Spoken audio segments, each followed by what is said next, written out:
السلام علیکم۔ برطانیہ میں نئے کرونا وائرس کی خبر اس وقت اس ملک پاکستان میں آئی جب اس ملک میں 20 لاکھ سے زائد افراد کرونا وائرس سے متاثر تھے۔ 68,000 سے زائد اموات ہو چکی تھی اور پچھلے 9 روز میں 69,000 نیو کیسز آئے۔ اس نئے قسم کے وائرس نے برطانیہ کو خوف و ہراس میں ڈال دیا ہے، برطانیہ کو ایک نئی مشکل میں ڈال دیا ہے۔ برطانیہ حکومت نے کافی پابندیاں لگائی ہیں جس میں اسکول، ریسٹورانٹ وغیرہ ہر چیز بند ہے۔ جیسے کہ کرسمس آ رہی ہے، برطانیہ ایک مسلم ملک نہیں ہے، وہ کرسمس بہت اچھے طریقے سے مناتے ہیں، نان مسلم کنٹری ہے۔ کرسمس کے موقع پر برطانیہ حکومت نے مالز ہر چیز بند کر دی ہے، سڑکیں خالی اور عجیب ماحول بن گیا ہے برطانیہ میں۔ کوئی چیز نظر نہیں آتی، ہر چیز خالی ہے، کوئی رونق وغیرہ کوئی چیز نہیں نظر آتی۔ اور اس کرسمس کے موقع پر 40 سے زیادہ ملک نے برطانیہ کے ساتھ سفری پابندیاں لگا دی ہیں۔ بارڈرز پر شدید رش نظر آتا ہے اور لوگ اپنی اشیاء خوردنوش کی چیزیں ڈھونڈنے کے لیے نکلے ہوئے ہیں۔ لوگ اپنی ضروریات زندگی پوری کرنے میں لگے ہوئے ہیں۔ برطانوی جون بوریسن نے کہا ہے کہ برطانیہ حکومت لوگوں کو اس حالات میں لاک ڈاؤن میں اس طرح ہی چیزیں فراہم کرے گی جس طرح عام روٹین میں فراہم کرتی۔ لوگوں کو جون بوریسن نے کہا ہے کہ آپ معمول کے مطابق چیزیں خریدیں، آپ کو ہر چیز فراہم کی جائے گی اس لاک ڈاؤن میں، لیکن عوام ہر اپنی اشیاء خوردنوش کی چیزیں مل نہیں رہی اور وہ عجیب کشمکش میں ہے۔ اس نئے قسم کے وائرس نے برطانیہ کو تنہائی میں ڈال دیا ہے اور عجیب سا ماحول بنا دیا ہے برطانیہ کے لیے۔ 40 سے زیادہ ملکوں نے برطانیہ کے ساتھ سفری پابندیاں لگا دی ہیں جس میں پاکستان بھی شامل ہے۔ ہالینڈ برطانیہ کے ساتھ سب سے پہلا ملک تھا جس نے برطانیہ کے ساتھ سفری پابندی عائد کی، کیونکہ برطانیہ میں وائرس پھیلی جا رہا ہے۔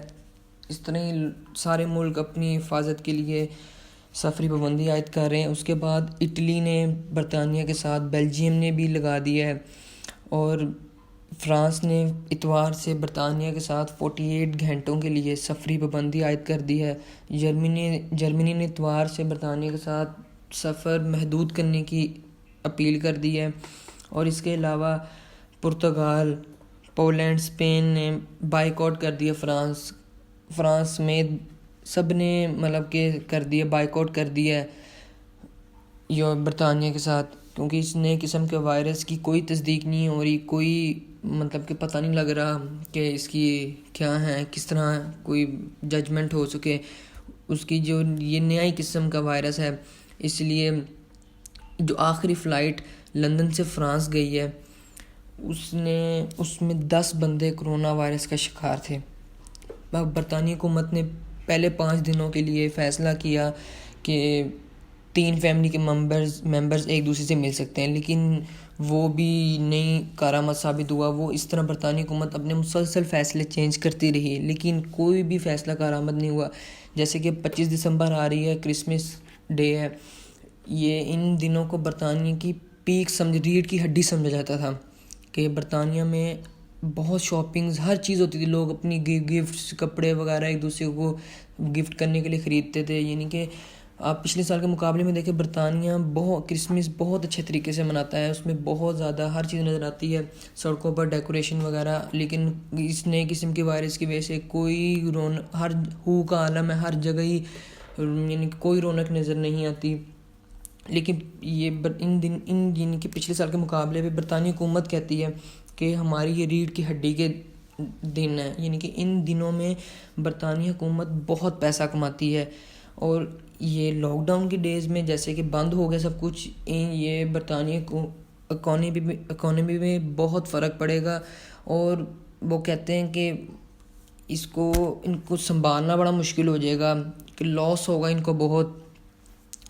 پہلے انہوں نے کہا کہ سفر 5% کر کے دیکھتے ہیں، یعنی کہ برطانیہ میں جو لوکل ٹرینز وغیرہ چلتی ہیں اس پہ 5% بندے بیٹھیں گے، لیکن اب کچھ بھی نہیں ہو رہا۔ پھر برطانیہ میں جو لوکل ٹرین وغیرہ چلتی ہیں، بسز وغیرہ وہ چل رہی ہیں، لیکن اس میں بندے 5% سے بھی کم ہیں۔ برطانیہ حکومت نے کہا ہے کہ آپ گھر بیٹھ کے کام کریں، ورک فرام ہوم کریں، ہر چیز آن لائن، یعنی کہ آن لائن بھیج دی جائے گی تھرو انٹرنیٹ وغیرہ، جو اب تو ملک بہت جدید دور میں چلا گیا، ٹیکنالوجی کا بہت زمانہ ہے، تو ورک فرام ہوم کریں۔ برطانیہ میں 4th ٹیئرس کی پابندی لگ گئی، یعنی کہ 4th جنریشن کی۔ اب ان کی سینس میں 4th ٹیئرس کہا جاتا ہے کہ بہت سختی ہو گئی ہے ادھر، کہ ہر چیز بند ہے۔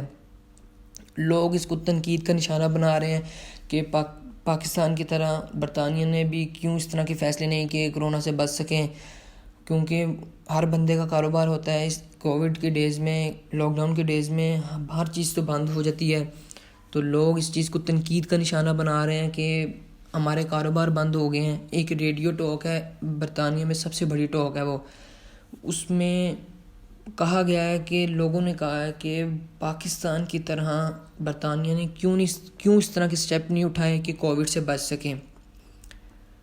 انہوں نے پاکستان کی تعریف کی ہے اور وہ کہا ہے کہ برطانوی حکومت بوکھلاہٹ کا شکار رہی ہے، کبھی فیصلے کچھ کر رہی ہے، اپنی چینج کرتی رہی ہے فیصلے، کبھی اوپن کر رہی ہے، کبھی کلوز کر رہی ہے، اس طرح ہی۔ وہ ظاہری بات ہے تنقید تو ہوگی لوگوں کی، کیونکہ ان کا کاروبار ہے، کاروبار کسی کا بند ہو جائے تو وہ اس کو کیسے نیند آئے گی، کیونکہ اس نے بھی تو اپنا گھر کا سرکل چلانا ہے۔ اسی حساب سے برطانیہ میں ہر طرح کی پابندی، 40 زیادہ ملکوں نے پابندی لگا دیا، آہستہ آہستہ اور لگا رہے ہیں، جیسے پاکستان نے بھی لگا دی ہے، اس طرح اور بھی کافی ملک لگا دیں گے، کیونکہ یہ جو وائرس برطانیہ میں آیا ہے اس کی کوئی پتہ نہیں لگ رہا کہ اس کے سمٹمز کیا ہیں، کیونکہ نئی قسم کا وائرس ہے۔ اور اس کے علاوہ کہ برطانیہ میں پہلے کرسمس بھی آ رہی ہے، اور کرسمس کو وہ بہت اچھے طریقے سے مناتے ہیں، کیونکہ وہ نان مسلم کنٹری ہے۔ ہم تو مسلمان ہیں، ہم بھی مناتے ہیں، کیونکہ ہم بھی کرسمس کی کہ مخالفت نہیں کرتے۔ ادھر آزادی سے ہر بندہ، ہر مذہب کا بندہ اپنی ہر چیز مناتا ہے، لیکن وہ ایک نان مسلم کنٹری ہے، کرسچینٹی ملک ہے، وہ سرکاری سطح پہ چیزیں مناتے ہیں۔ اور ادھر پچھلے سال کے مقابلے میں دیکھ رہا تھا کہ ادھر رپورٹ سن رہا تھا، ادھر بہت ہائی لیول کی مانی جاتی ہے ادھر، یعنی کہ اکانومی میں کہتے ہیں خود کی اکانومی میں اتنا ہمارا اضافہ ہوتا ہے، یعنی کہ ان ڈیز میں کہ اس کی حد کوئی نہیں ہے، لیکن اب بالکل خاموشی ہے۔ اور یہ اکانومی میں اس چیز سے برطانیہ کی اکانومی میں بہت فرق پڑے گا، وہ اس چیز سے سنبھل نہیں سکیں گے، کیونکہ یہ ان کے پیک ڈیز ہیں، یعنی کہ ان کی انکم کے پیک ڈیز ہیں، اور یہ وہ برداشت نہیں کر سکیں گے اس کا لاس۔ اس لیے ہمیں چاہیے کہ ہم ان کووڈ کے ڈیز میں سیفٹی میجرمنٹس رکھیں اور ماسک اور سینیٹائزرز وغیرہ کا استعمال کریں، تاکہ ہم اس وبا سے بچ سکیں۔ باقی اللہ ہمیں بچانے والا ہے، انسان نے تو اپنی طرف سے میجرمنٹس کر کے رکھنی ہے، باقی بچانے والی ایک ہی ذات ہے، وہ اللہ کی ذات ہے۔ بہت شکریہ۔